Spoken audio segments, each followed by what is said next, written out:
Ikaze rero mbahaye ikaze ku ijambo ry'umwimerere. Karibu ikaze ku ijambo ry'umwimerere. Germain Muhirwa. Shalom Bashem Adonai Elohim Elohei Avraham Yitzhak Yaakov ba Yeshua HaMashiach. Maze anachnu cholchim lilochot hayom. Mbanje kubasubiza mu izina ry'Uwiteka Imana ishobora byose, Imana ya Abraham, Isaka na Yakobo, mu izina ry'umwami wacu Yeshua HaMashiach, ari benshi bita Kristo. Ese tugiye kureba iki uyu munsi? Uyu munsi tugiye kureba isabato. Tureba isabato rero uko yahinduwe, ubundi uko tugomba gufata isabato, iki tubwiye, iki tumenyesheje, noneho turebe ukuntu bayivanye ku gatandatu bakayizana ku cyumweru. Mbere yo kwinjiramo rero, reka mbanze mbashimire abakoze reactions, abakandika ibitekerezo kuri video y'ubushize imwe y'ahantu duturuka mbere yo kutuza mu isi. Ibitekerezo byanyu byaranyubatse kandi ni by'agaciro, ko byanyeretse koko mukurikira kandi munyote ukuri. Nta kundi rero, kandi aho like tugende, ubundi twinjire mu isabato turebe uko ibintu bimeze. Mbere yo kwinjira mu isabato rero, kera njye nkiri muto najyaga nibaza, nafata kalendari nkayireba nkibaza impamvu dutangira umunsi kuwa mbere, kuwa kabiri, kuwa gatatu, kuwa kane, kuwa gatanu, kuwa gatandatu, noneho tukaza kugaruka inyuma tukaza gushaka icyumweru inyuma. Narabyibazaga bikanyobera. Ngiye kwifashisha rero video nakoze mbere, hashize igihe nzikoze ariko ntabwo ari kirekire, noneho mbereke ibintu by'isabato ukuntu byagenze, kuba bihinduye, noneho tumenye ukuri kuzatubature. Nkababwira rero ngo mugire isabato nziza, Shabbat Shalom nkuko tubivuga mu gihe burayo. Imana ibane namwe kandi ndabishimiye nanjye mugaragaza urukundo koko ko munyotewe ibyo nkora byose mubishyizeho umutima. Yaba ibyo mumbwira byose buriya ni ibyanjye kugira ngo binjyane mu nzira nziza, noneho tujye mu muyoboro umeze neza unogeye, ijambo ry'Imana muryiga koko ribageraho ry'umwimerere. Mwandike ndabasubiza, iyo mwanditse ndabasubiza, byose byo mumbaje ndabasubiza, kandi babwire nti biranyubaka n'ibyiciro. Nkabashimira none muryoherwe n'ikiganiro, iyi video yose muyirebe, noneho murebe uko bahinduye iminsi, uko byagenze, noneho nzayimenyarukiza, ntawe uzongera uzayambatindira. Nzi impamvu yari ukuntu byagenze, nzi impamvu yabyo, buriya byaze bikunze, nzi neza ko bizabakangura, tujye kuzatugana noneho tuzaciye inyuma, tudaciye hirya no hino. Nzi ko ari byo bizabanezeza kandi noneho bikabazana mu ijambo neza, kugira ngo mwumve ukuri munyotewe kuzaba bature. Twinjire rero muri by'isabato. Uyu munsi tugiye kureba ku idini Katolika ari idini rya Satani, dutanga ibimenyetso simusiga na gihamya ku buryo nta muntu uzongera kubishidikanya.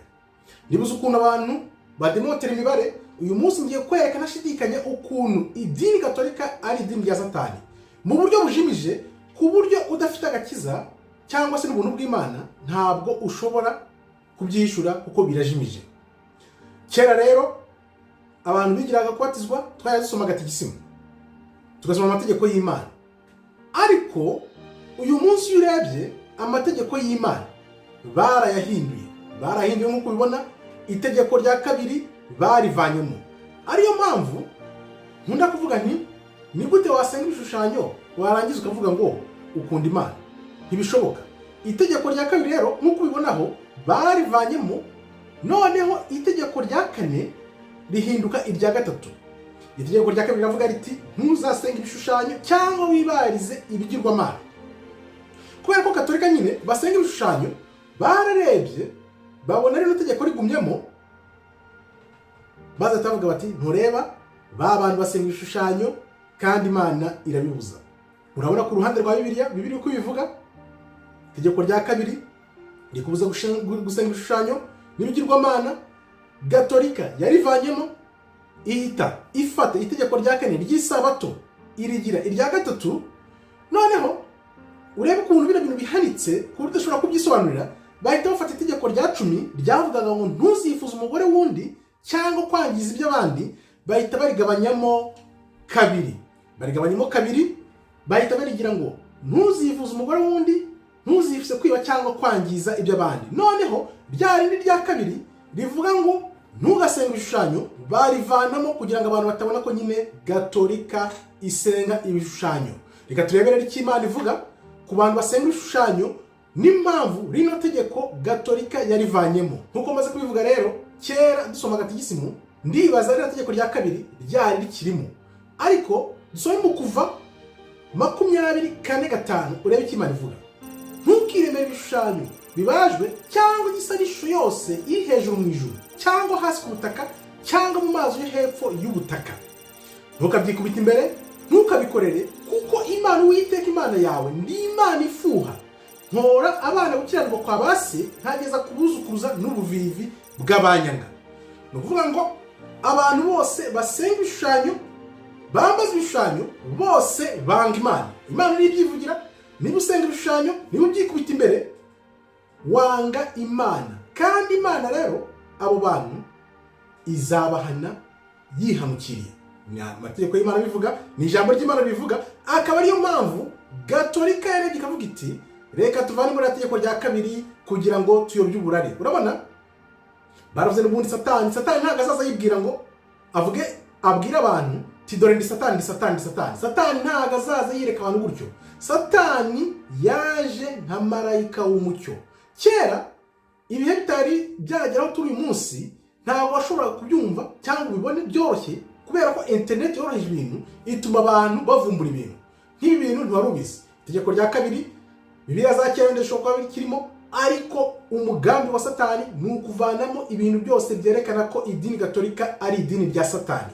Ni gute rero wahindura amategeko y'Imana ukavuga ngo iryo si idini rya Satani? Reka turebe rero ukuntu Imana yari yarahanuye imyaka 2500. Imana yari yarahanuye inyuze mu muhanuzi Daniel ko bazahindura amategeko n'ibihe. Reka turebe uko byagenze. Hano rero mu kinyamakuru cy'idini katolika cyitwa Prompta Bibliotheca, reka turebe uko bavuga ngo ingufu za Papa. Papa rero uko bavuga ngo Papa ni umuntu ukomeye cyane, afite ububasha buhambaye, ashobora guhindura cyangwa gusobanura amategeko niyo yaba y'ijuru, ngashobora kubisobanura cyangwa akayahindura. Urumva ibyo bintu? Imana mu ijambo ryayo iravuga ngo ntuzigere na rimwe uhindura amategeko nashyizeho.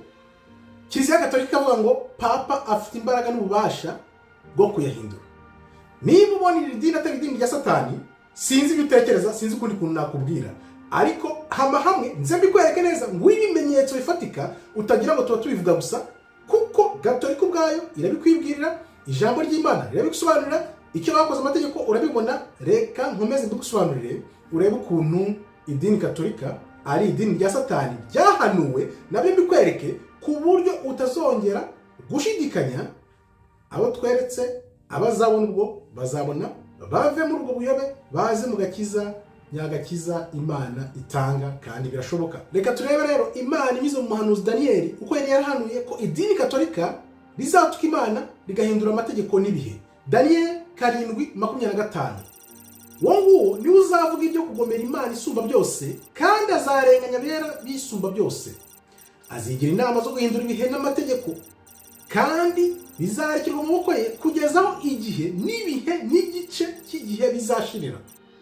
Urumva ko Imana yari izi ko hazaza idini, nk'uko tujya kubibona, iryo dini rizavuga ibituka Imana, rigahindura amategeko, bikazagumana nabyo kugeza igihe cyabo kirangiye, aricyo gihe cy'abanyamahanga kiri kurangira. Ibi bintu rero bizasubira uko Imana yari yarabikoze igihe cyabo nikirangira. Niyo cyo gihe rero bari kurwana nacyo kiri gusoza, kugira ngo umwirabura atongera gukanguka ngo amenye ko ari we bwoko bw'Imana. Ariko rero ntushobora kumira ubuhanuzi nk'uko murabivuga. Kadomeze turebe ukuntu byari byarahanuwe, nanone turebe ukuntu bahinduye amategeko n'ibihe. Noneho urebe iri dini Gatolika umbwire ati iri dini nimba atari rya Satani sinzi urikorera. Reka turebe nanone rero mu kinyamakuru cy'abagatolika uko bavuga ngo impamvu bahinduye amategeko ngo n'imbaraga bafite. Ese ibintu impinduka bakoze Imana niyo yabyemeje cyangwa babyikoreye ubwabo? Hano baravuga ngo mu bubiko bwabo mu byanditswe London muri Ontario mu kwezi kwa 9 itariki ya mbere mu 1923 baravuga ngo umunsi w'icyumweru twebwe nka Vatikani niwe munsi w'ububasha bwacu, niwe munsi w'imbaraga zacu. urusengero gatolika ruri hejuru ya Bibiliya, niko bavuga. Wumve kandi noneho kuba twarahinduye isabato tukayivana kwa gatandatu tukayizana ku cyumweru, nizo ngufu dufite, niyo gihamya byerekana ko koko urusengero gatolika ruri hejuru ya Bibiliya. Urabyumva? Ngo urusengero gatolika ruri hejuru y'ijambo ry'Imana, niko gatolika ivuga. Reka turebe rero ngo twubahiriza umunsi w'icyumweru aho kubahiriza umunsi wa gatandatu, kubera ko inama gatolika yabaye Laodicea muri 336 yavanyeho uwo munsi wa gatandatu iwugira ku cyumweru, ko umunsi w'isabato w'Imana wimuwe ukavanwa kwa gatandatu ukajyanwa ku cyumweru. Urumva ko wakwibwirira ni ukuvuga ngo ibi bintu barabihinduye, bamaze kubihindura, none urumva ko bari kubyigamba yuko bafite imbaraga kurenza ijambo ry'Imana. Kiliziya Gatolika ifite imbaraga kurenza ijambo ry'Imana. Niba wumva ibintu atari satani, sinzi ukundi kuntu byumva, ngibi urabyibonera ubwawe, ndabikwereka, urebe n'amaso yawe, ubyisomere. Nzi neza ko ari ibintu byari bishe, ariko uyu munsi urabimenya. Nurenga ugakomeza gukurikira idini Gatolika, ikazakujyana mu irimbukiro. Ariko nkunda kuvuga wenda abantu batumva impamvu mbivuga, ndibaza uyu munsi wumva impamvu noneho mvuga ko idini Gatolika ari idini rya satani. Reka turebe rero n'ikindi kinyamakuru nanone cyerekana uko Kiliziya Gatolika yahinduye isabato ikavana kwa gatandatu ikajyana ku cyumweru. Ikinyamakuru cyitwa Indorerwamo ya Gatolika, inyandiko yanditswe ku itariki 23 z'ukwa 9 mu 1893.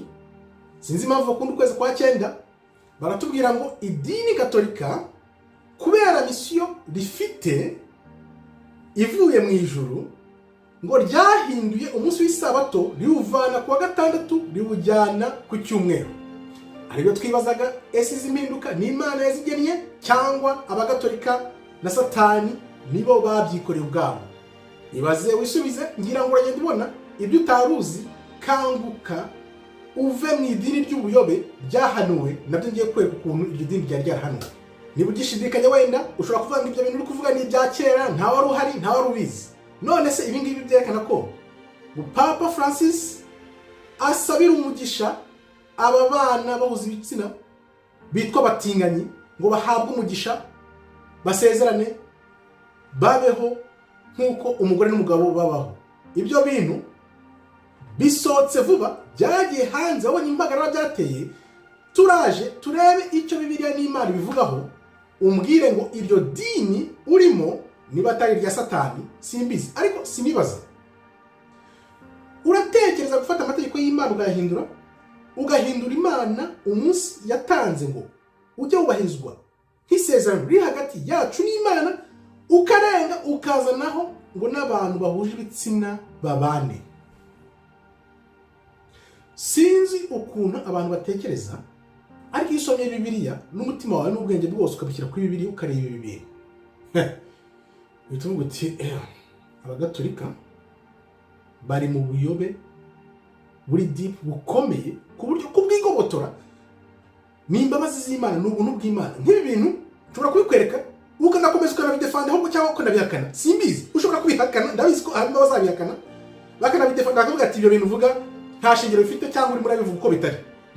Ariko ubona arabona, utabona nyine ntazabona. Reka nkomeze ngo gihamya nkwereke ukuntu idini Gatolika ari idini rya satani bidasubirwaho. Tukiri ku byo Papa ngo Francis asabira imigisha by'abatinganyi ku bana bahuje ibitsina, reba iki ijambo ry'Imana bivugaho. Abarewe 18:22. Ntugatinga abagabo, ntugomba kuryamana n'umugabo nk'umugore, icyo ni ikizira mu maso y'Imana. Ukora nk'ibi ntazigera ubwami bw'Imana bibaho. Urumva ko Imana irakubwira ngo ibyo bintu basabira umugisha, basunikira abantu babijyemo, Imana irakubwira ngo ntukabikore. Imana irabyanga, urunuka, ni ikizira, kandi ubikora wese ntazigera ubwami bw'Imana.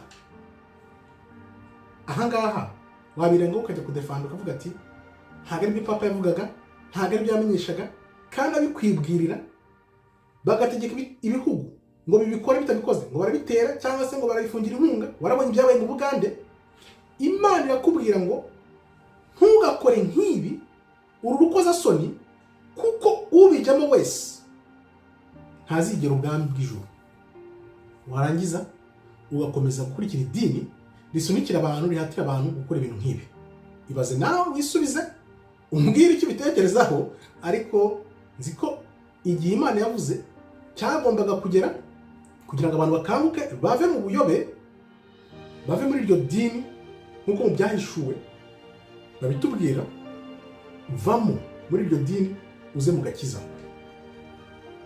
Haracyari igihe, ntirirarenga, ushobora kuva muri ubu buyobe.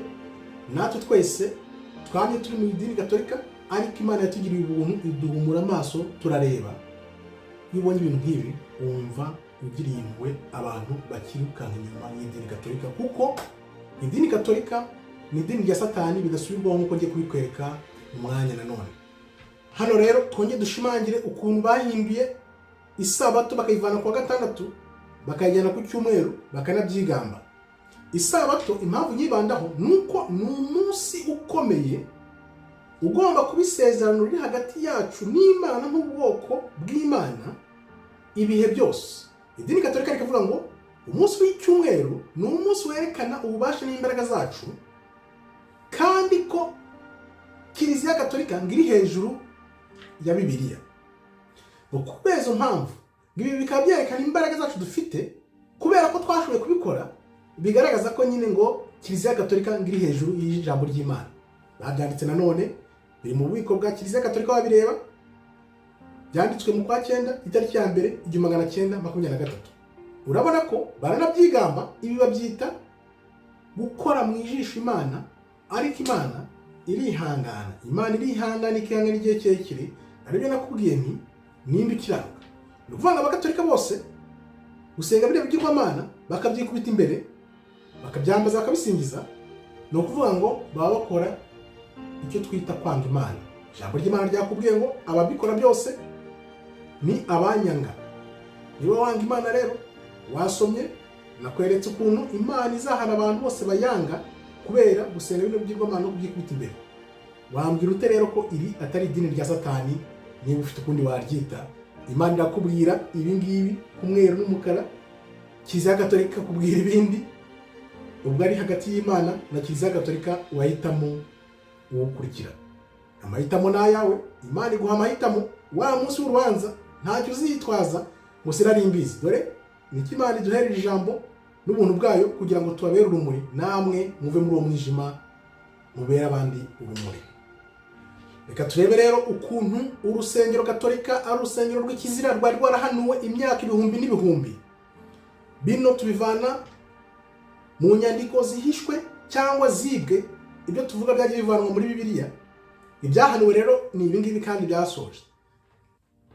Hari harahanuwe ko hazaza urusengero rw'ikizira ruzahindura amategeko, rugahindura ijambo ry'Imana. Urwo rusengero nta rundi ni urusengero Gatolika, kuko nirwo rwabikoze. Barabyigamba, bari kwibwira ubwawe, sinzi ko wabihakana. Kandi rero ubwo buhanuzi bwavugaga ko Amerika yari kuzavumburwa. Wibuka ko kugeza mu myaka ya 600 Amerika nta muntu wari wakayikandagiyemo ngo ayivumbure. Birababeshya ngo Christopher Columbus ngo yarayivumbuye. Aribyo nakweretse ukuntu ubwoko bw'Imana bwavuye za shuri bukazenguruka, bukanyura za Fiji, za Madagascar, za Afrika, bukabona kuzamuka bunyuze muri Amerika y'Epfo bakajya he?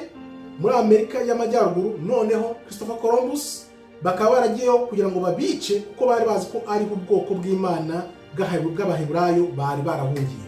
Nuko bahageze rero, bwa ruhanuzi bwahanuwe, Christopher Columbus akaba yaragiyeyo kugira ngo asoze ubuhanuzi bwo kugira ngo bazavumbure Amerika. Ikindi rero cyerekana ko ibyo Kiliziya Gatolika ivuga hari kuzaza guhakana Imana gukomeye, kandi noneho n'ibitabo byo muri Bibiliya, inyandiko zo muri Bibiliya zikavanwamo bakazikuramo. Narabikweretse urugero nkunda gutanga ni ururi hagati y'isezerano rya kera n'isezerano rishya, ukuntu bavanamo amateka y'Abagereki. Nk'urugero nguha, urundi rugero naguha rworoshye noneho rufite gihamya. Fata igitabo cya Esiteri ukirebe. Icyo gitabo ni gute chapitre yacyo ya nyuma, ndibaza ari ya 10, ifite amaverse 3 gusa. Ntibibaho. Ni ukuvuga ngo baragikase byose babivanamo nk'uko byari byarahanuwe ko bazavanamo ibitabo n'inyandiko muri Bibiliya. Byari byarahanuwe, byarabaye. Ibi byose byakozwe n'idini Gatolika. Sinzi rero ko ibintu nk'ibi byahanuwe warenga ukavuga ngo iri dini Gatolika si idini rya Satani. Imana yabitwereka kugira ngo tubereke namwe muve mu buyobe, kandi nzi ko bizagirira benshi akamaro, harimo abo bizabera urumuri bakava mu buyobe.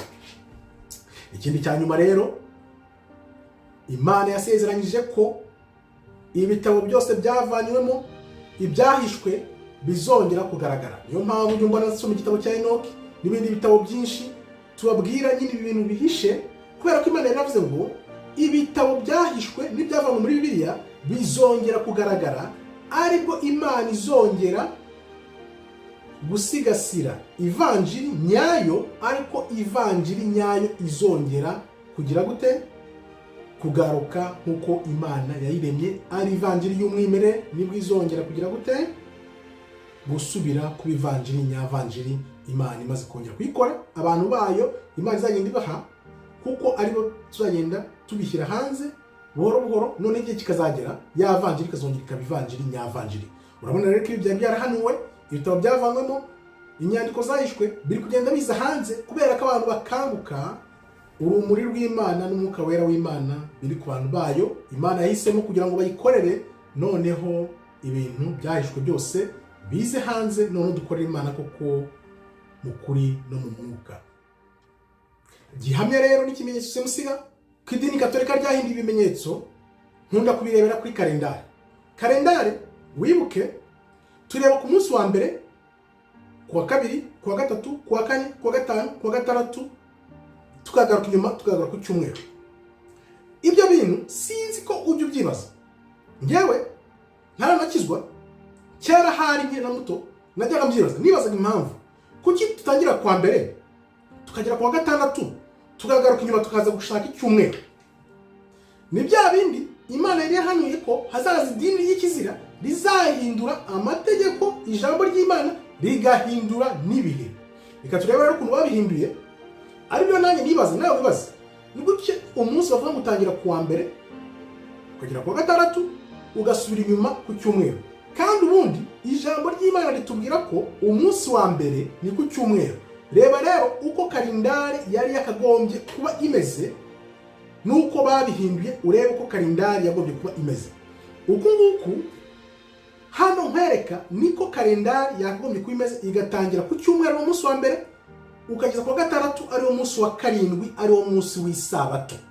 Barabihinduye rero kugira ngo umunsi w'isabato bawuvane ku wa gatandatu bawujyane ku cyumweru nk'uko babikwibwirira.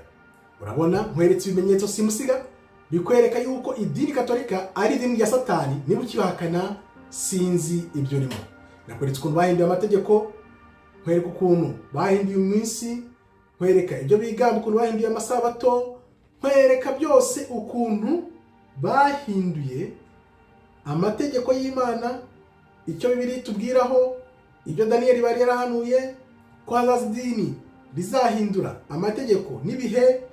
Ibinyamakuru byayo icyo bivuga, idini Gatolika ukuntu rivuga ko idini Kiliziya Gatolika iri hejuru ya Bibiliya. Nkwereka urusengero rwari rwahanuwe rwa Gatolika rwari kuza ari urusengero rw'ikizira. Nkwereka icyo Abalewi batubwira ku bana bahuje ibitsina ko ari ikizira, Imana yanga urunuka ko batazigera babona ubwami bw'ijuru. Nkwereka ukuntu byari byarahanuwe uru rusengero rwari kuzaza rukavanaho za Bibiliya n'inyandiko rukabihisha, ariko Imana ikazongera kubizana mu minsi ya nyuma, akaba aribyo biri kuba. Nkwereka nanone uko bahinduye ibihe nkoresheje kalendari. Sinzi ko ibi bintu wabihakana ukambwira ngo iri dini si idini rya Satani. Hari byinshi bihishe, ariko ibintu bimunyuriyemo kugira ngo urebe ukuntu rino dini ari idini rya Satani bigasubirwaho. Ufata umwanzuro wo kurengera ubugingo bwawe, kuko ibihe nibigera byo kugaruka k'Umwami wacu Kristo akazasanga mukiri muri ibyo bintu byo gusenga ibishushanyo. Bitekerezeho rero, ufata umwanzuro wo gukurikira Imana n'umutima wawe wose n'ubwenge bwawe bwose, kugira ngo uve mu buyobe bw'idini Gatolika, idini rya Satani, idini ry'ikizira ryari ryarahanuwe. Uhitemo kuva uyu munsi ubyige ubwawe, ubishakishe, urebe ukuntu Imana nawe iguha ubuntu bwayo kugira ngo igufashe kuva muri ubwo buyobe bw'idini gatolika. Nzi neza ko ntibyoroshye ukagira ubuntu bw'Imana, ariko nk'ubu mbikubwiye ukabishyiraho umutima wawe, ukabitekerezaho, ugasoma ijambo, noneho ukavuga uti ibyo bambeshye byose reka mbivemo ntangire nishakire, nuko nguko uzabohoka. Nuko uzabohoka ukabona ubuntu n'agakiza by'Imana, noneho Kristo akazagaruka asanga nawe uri mu gakiza, warabereye benshi urumuri, akaba ari bwo uzaragwa ubwami bw'ijuru. Kandi nguko rero idini ry'ikizira, idini rya Satani mpora mvuga, impamvu ndabivugaga wenda ntubyumve, ntabwo naguhaga gihamya ngo mbikwereke nk'uko berekana uko imibare nyine igomba kuba imeze. Nicyo cyafashe kugira ngo mpereke neza ko idini gatolika ntashidikanya njyewe nashyiraho n'intego nkavuga nti Mana ndakwizeye, ndakwemera neza ibinyereka, ntushobora kunyurya cyangwa kumbeshya, reka mbere abandi urumuri, abazumva bazumve. Ariko iri dini gatolika bidasubirwaho 100% ni idini rya Satani ryahanuwe, kuko gahunda bafite ni nyinshi turazizi, ariko nibaza ko uko ibihe bizagenda bishira benshi muzagenda mubyibonera ubwanyu, benshi bakazavanamo akarenge kabo mbere y'igihe. Murakoze rero, Imana ikomeze ibarinde. Shalom, shalom, shalom.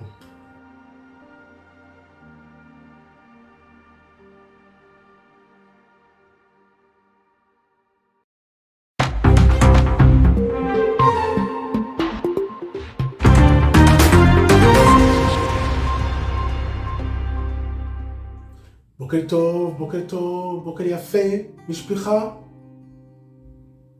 מה זה? אנחנו ללכות היום יום כיפור.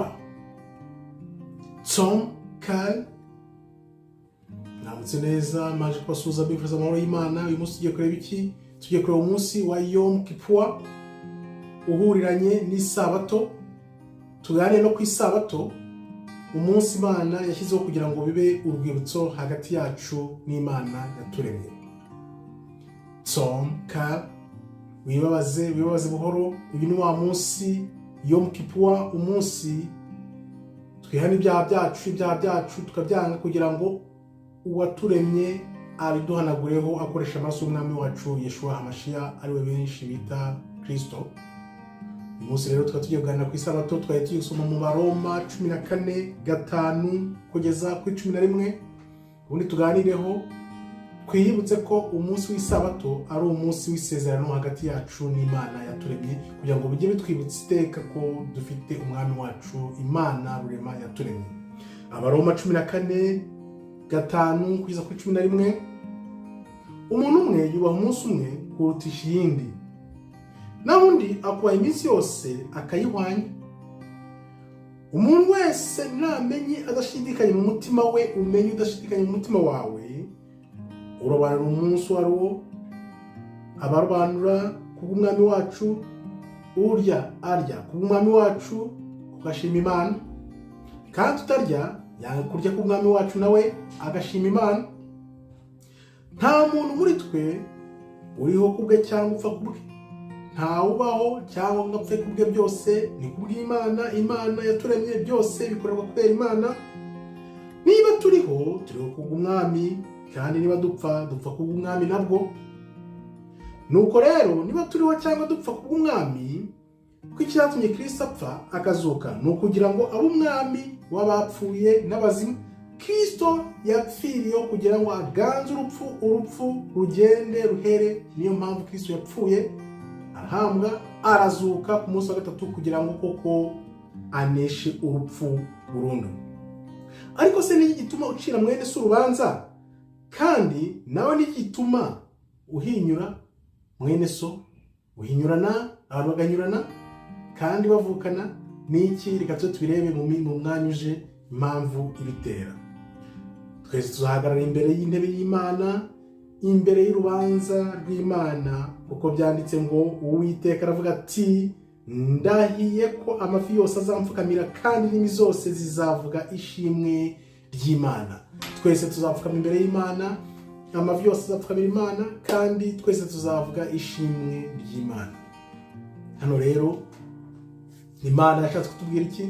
Kugira ngo ubyumve neza, ntubirebere mu ndorerwamo y'idini, ahubwo ubirebere mu ndorerwamo y'ijambo ry'Imana ry'umwimerere, uko Imana yahaye ubwoko bwayo ijambo ryayo n'amategeko yayo. Hano rero bivuze iki? Bivuze ko abantu turi abantu, byanze bikunze hazaba bamwe bashaka ibi, abandi bashaka ibi, bahanyurane, ariko ukuri kumwe n'uko Imana n'uko twese turi abanyabyaha, twaba tugerageza uko dushoboye kose kugira ngo tujye mu murongo w'Imana, byanze bikunze ntihazabona ikitugaragaraho tutubahirije, kubera tutubahiriza ngo dukunde Imana 100%. Bivuze iki rero? Umunsi w'Imana, umunsi w'isabato tugomba kuwuzirikana, tukawuzirikana ko yawuduhaye ari umunsi wa karindwi, niwo munsi wa karindwi yaduhaye, ari wo munsi wa gatandatu, ubundi munsi wa mbere ni ku cyumweru. Nakubwiye ko babihinduye, barabihinduye byose, bahindura amakalendari, ariko iki ngiki akaba ari igihe kigeze Imana yasezeranyije ko ubwenge n'ijambo ryayo ry'umwimerere bizongera bikatugarukaho, noneho tukagira bwa bumenyi twahishwe. Kumva rero ngo bamwe bakunda ibi, abandi bakunda ibi, byanze bikunze Imana ni nyakuri iteka ryose. Byanze bikunze uzareba iyo ukoze ikintu ukagikora n'umutima wawe wose n'ubwenge bwawe bwose n'imbaraga zawe zose, byanze bikunze hari aho ugera wenda ukananirwa, ukabona ko ntabwo ufite kwa kuri 100%, kuko Imana iteka iriho kugira ngo dukurikize inzira zayo. Noneho iyo tunaniwe, niho tugomba kwibuka Imana ko Imana burya ariyo nyir'ububasha, ari ishoboye byose, ariyo nyakuri, twebwe nk'abantu turi abanyabyaha, twibera mu byaha. Impamvu rero tugomba kwibuka tuti uyu munsi w'isabato ujye utubera ikimenyetso, utubere nk'urumuri rutwibutsa ko hejuru yacu hari Imana yaduhanze, yaturemye. Ibyo twakora byose, uko twagira kose, yaba twaca imanza mu bantu, yaba twakora ibyo dushaka byose, ariko tuzi neza ko nyuma y'ubu buzima hari urubanza, kandi ibyo dukora byose tutabyuzuza, tutuzuza inshingano zo kuba turi kuno si nk'uko Imana yabituremeye. Nicyo kintu isabato igomba kutwibutsa, ikatwibutsa ko wa muremyi waturemye yaduhaye ububasha, bwa bubasha kugira ngo tubukoreshe kuri ino si, tuyigire isi y'urumuri aho umwijima. Ariko biragaragara ko umwanzi Satani asa nkaho tuganje, ariko mu minsi iza Imana ikudusubiza ubutware n'ububasha, noneho tuganze. Nicyo tugomba guharanira, twiga ijambo ry'Imana ry'umwimerere, kugira ngo noneho tubere abandi urumuri. Murakoze rero, Imana ikomeze ibarinde. Shalom, shalom, shalom. Toda raba, tov meod, tzom kal. Hallelujah.